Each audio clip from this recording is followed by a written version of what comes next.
Hey guys, how's it going? Welcome to another episode. This is almost going to be like a travel vlog. Where are you going, Sun? Come on. My buddy, Sun, you know him as Nobody Banana. That's his screen name. As a matter of fact, when I show this video, you're going to have to put all the icons, the emojis, because that's his signature. All my emojis. Anyways, we're in Kuala Lumpur, and we are standing in front of the Batu Caves.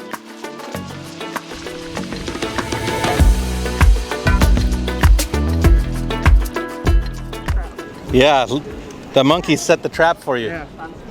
Little do they know, you're a nobody banana. They may kidnap me.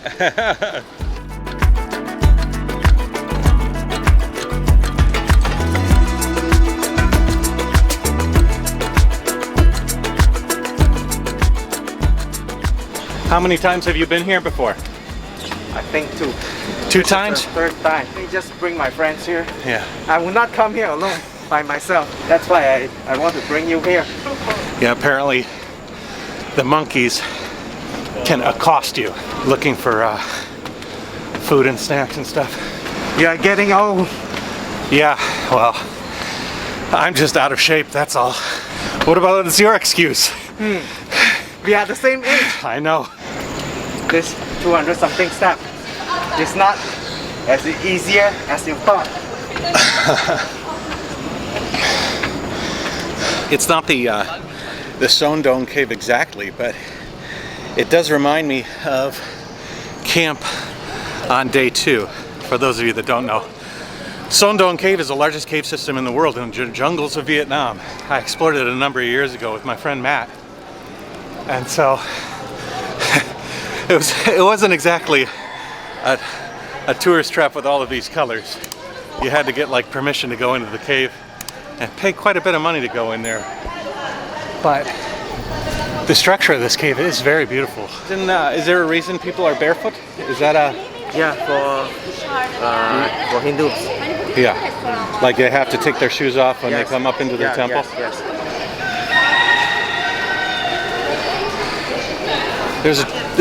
There's a rooster down there. Here, a rooster. I think I was spoiled by going to the Sondong Cave because it was the biggest in the world. But I look at this cave, it's pretty big. Like, if I had never gone to the Sondong Cave, I think I would look at this cave with a little bit more awe, you know? Sort of takes away from the majesty of it, but it is really pretty. I wish I could fly the drone through here. That would be cool. Like all the way through to the other side. I do have to be honest, it doesn't smell very good here. Yeah. It's a combination of bat guano, chicken poop, a little bit of a rotting smell mixed with incense. All that bad smell is mixed with incense. There's a bunch of roosters in here though, kind of co-chilling. This guy's a little harem. Got his little rooster harem. In the Sondong Cave system, these areas, these are like really, this whole cave is a very, very small example, like a small example of the Sondong Cave. But in the Sondong Cave, no garbage, no litter, and so untouched actually that the ecosystem is untouched, and you have animals and plants that only exist in that cave.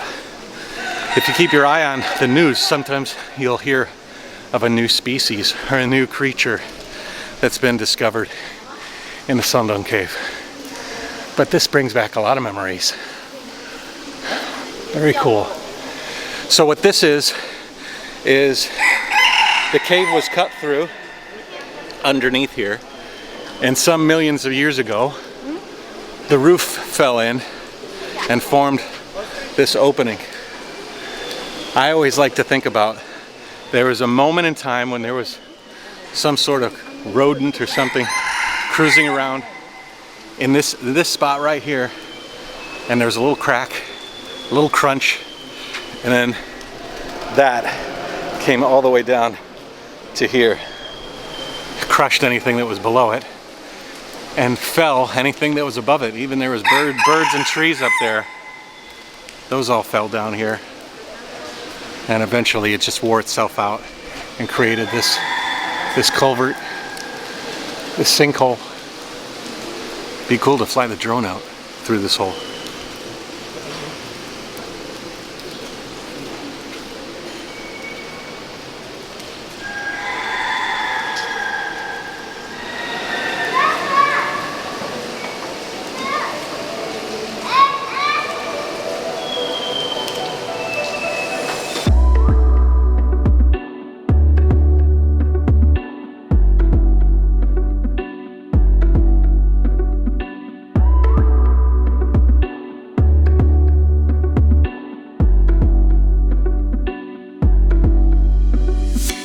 So tomorrow I'll be leaving here, headed to Austria, Vienna, and then I'm gonna hitch a ride with a friend of mine, Hansa, who you'll meet. You'll meet Hansa and his family and the whole crew at a company called Azub, where we are going to have a very interesting trip. As a matter of fact, I'm gonna save the itinerary for the trip that Hansa sent to me today for the next episode. We will talk about that on our way out there, because it is really, really interesting what we'll be doing in Czechia.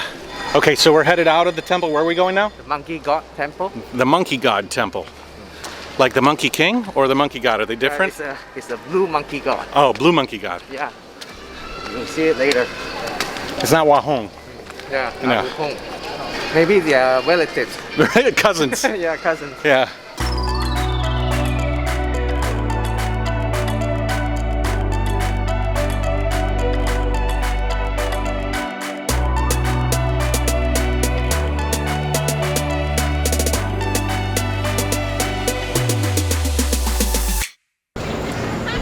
Oh, a monkey ran away with somebody's shirt.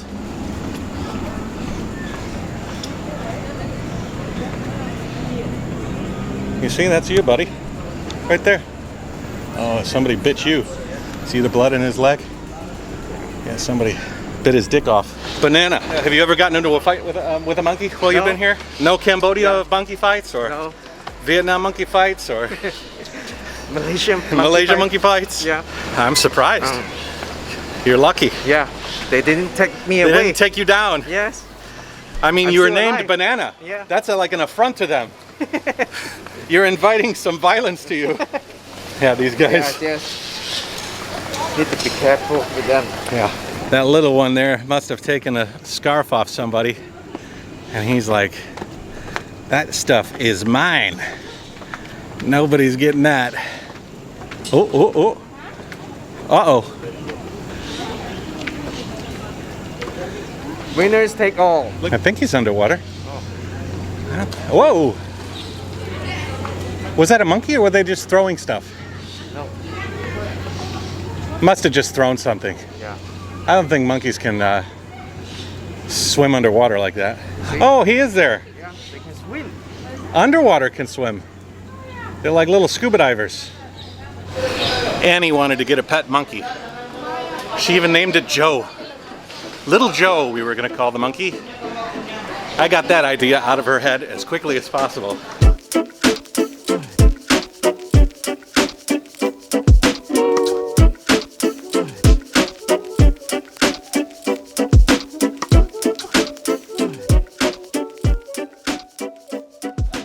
Is yellow your favorite color?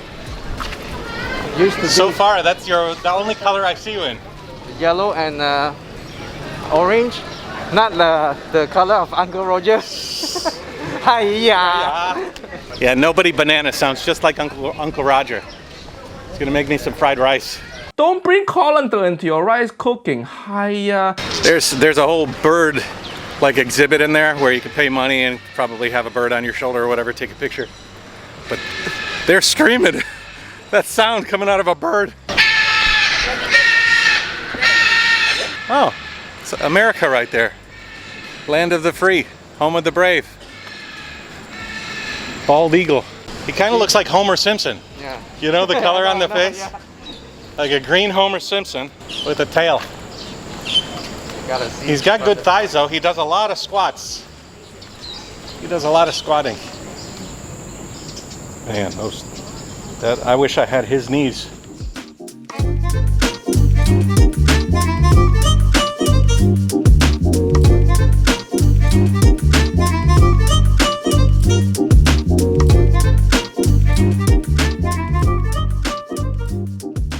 Whatever happened was good, whatever is happening is also good.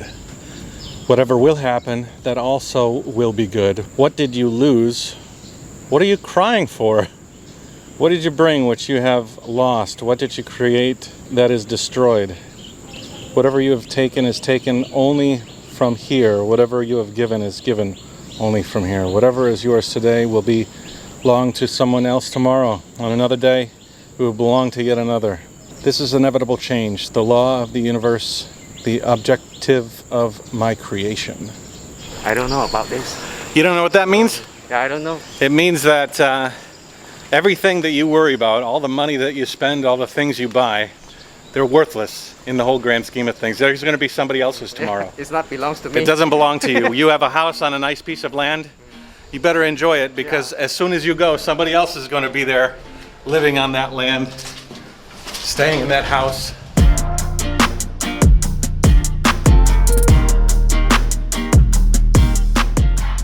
Whenever I go into caves like this, I always think about who might have been the first person to come here, you know? Who walked into a hole in the ground? It was like, there's a lot of hole here. That guy's got a dadutsa. My belly and his belly are pretty close. Unfortunately, everybody's taking care of him. That guy's grooming his mustache. That guy's singing him a song. These guys are just co-chilling. Getting him some food.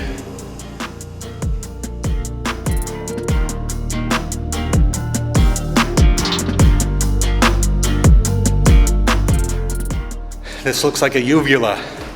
You know what a uvula is? A thing in the back of your throat.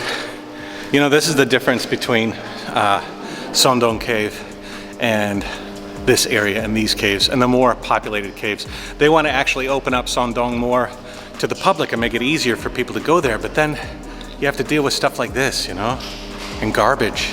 And it becomes less and less natural, less and less like a temple that's being honored, and more like a garbage dump, which is pretty sad. Jayoe. These stairs are pretty steep. They remind me of Huangshan. Have you been to Huangshan? Yeah, I've been to Huangshan. Some of those steps, you're so steep. Yes. To make your knees kind of make you shiver. This cave is like a giant classroom. You walk in one side, and as you walk through, you learn an entire tale, a story of gods and warriors and all sorts of interesting things. Coming to this place at this time makes me think that I just can't imagine all the people that missed out on learning a little bit about the world because of COVID, you know? Even now, this place is not as busy as it normally is, and that's a double-edged sword. In one way, the moments here are a bit more intimate, you know, they're not as much crowding. But it also means that people aren't exposing themselves to cultures. I was just thinking about one of the weird effects of COVID. Maybe one of them is the fact that we're all going to become a bit more distant from each other, a little bit less understanding of each other from a global perspective. We'll probably get to know our neighbors a lot more, but we'll get to know the world a little bit less, which is sad, especially today. There's a lot of anger and frustration and craziness going on in the world, and I think travel is probably one of the biggest keys to rectifying that problem. Let's hope that the world eases up, because even now, to travel to Malaysia, it's a lot easier, you know, than it was a year and a half ago, but it still isn't easy. They've got a lot of checks and balances to protect the country, and it probably will deter a lot of people. So if you do want to travel to Malaysia, maybe this is a good time to come and see a little bit more quietly what the country is about. If I had more time, I'd like to go back up to Cameron Highlands and see up there, you know, some of the places that are normally pretty busy. That'd be pretty cool to go there now. What's up? Yeah. Oh yeah. Yeah, there's bananas right there. Yet they just wait for people. They probably are paid by the temple crew. Yeah. They're part of the whole racket. Yeah. They're working. They're like, okay, they check in every morning, go to work. Yeah. Hey, I got a guy to buy 200 pounds of bananas today. It was a good day. Yeah, that's kind of weird, right?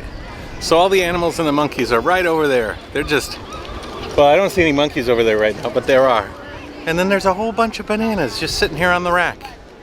What keeps the monkeys from grabbing a bushel of those bananas and heading off into the hills? They must be working with the staff. Covert, smart monkeys. So if you wanted to come to the Batu Caves, it doesn't take too long. You can get up and down, take a look around, take less than 2 hours. Nice little visit. I'm glad I was able to do some touristy things before I left. The purpose of my trip to Malaysia this time is specifically to get my trike and gather all my stuff together and get to Czech Republic. So accomplishing this is like gravy.